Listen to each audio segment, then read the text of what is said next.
the biggest reveal in the trailer, the new playable character. Fans know who she is, but tell everyone who the new playable character is. Yeah, so in the first game, you play Corvo Attano, who is the royal protector wrongly accused of killing the Empress, out to clear his name and take down this the Loyalist conspiracy. The entire time, there's a 10-year-old girl who the game sets up may or may not be your daughter, who is watching you. And if you play ghost-like and you don't kill anyone and you're very stealthy, then she does drawings on the wall of her bedroom that present you as a father figure, and they're very calm. And if, by contrast, if you murder everybody and you play very violent, she's got like black crayon and she's doing these monstrous drawings. You're affecting her. And we've had so many players come to Raph or come to me or come to someone on the team and say like, wow, that moment where I walked into her room and I saw that drawing on the wall and I realized like an impressionistic child is watching how I handle the situation, and I changed my play style because of that. So anyway, long story short, there's something kind of magical about Emily for us in the game, and as soon as we finished Dishonored 1, we began talking about how what we really felt energy about was continuing Emily's story. What kind of person would she grow up to be? What kind of empress would she be? And as you find out in the game, what kind of outlaw would she be? Right. Speaking of growing up, she's clearly not the same age she was when we last saw her. How old is she now? Yeah, the once 10-year-old girl is now the 25-year-old woman. She's been through 15 years of history since the last game and the events of Dishonored 2. What else can you tell us about the person that she's become and grown from since being in the original game and being such a little girl to being the beautiful young woman she is now?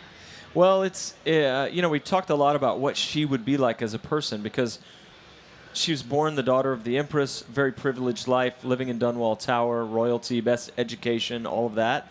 But she was very imaginative. In the first game, she's always talking about, someday I'm going to be on a sailing ship tracking whales and fighting pirates. And, she's an imaginative kid. But then this terrible thing happens where her mother there's a political assassination. Her mother's killed in front of her. She's taken away by these people, rescued by Corvo. And so she's a person of privilege, but then who dealt with a big tragedy. And she's sort of marred by that.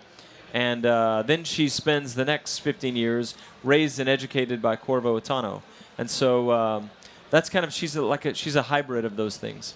So cool. You could play as her for the entire game. Is that correct?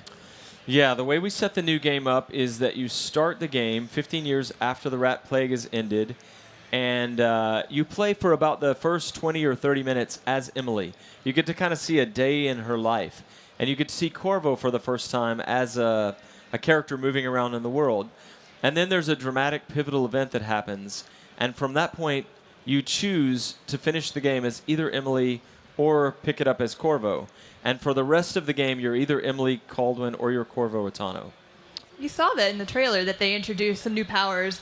Do you want to lead us into those? Can we take a look at those again? Yeah, so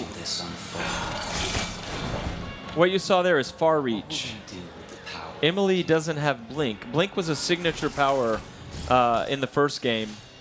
There was a moment where all the powers were optional. You bought them with ruins and you upgrade the ones you want. There was a moment near the end of the project when Rafael Colantonio, co-creative director, said, what if we just gave everybody Blink? And it transformed the game. It was a signature mechanic. But so for Emily, it was kind of a bold call for us to say she doesn't have Blink. She's going to have Far Reach, which allows you to upgrade in many different ways. You can use it to pull yourself across. You can stick to walls. You can yank people toward you and assassinate them in midair. You can do different things with it. It's as cool as Blink, but mechanically different. And at the end of that video, we saw another power she has called Shadow Walk that we'll be talking more about in the future.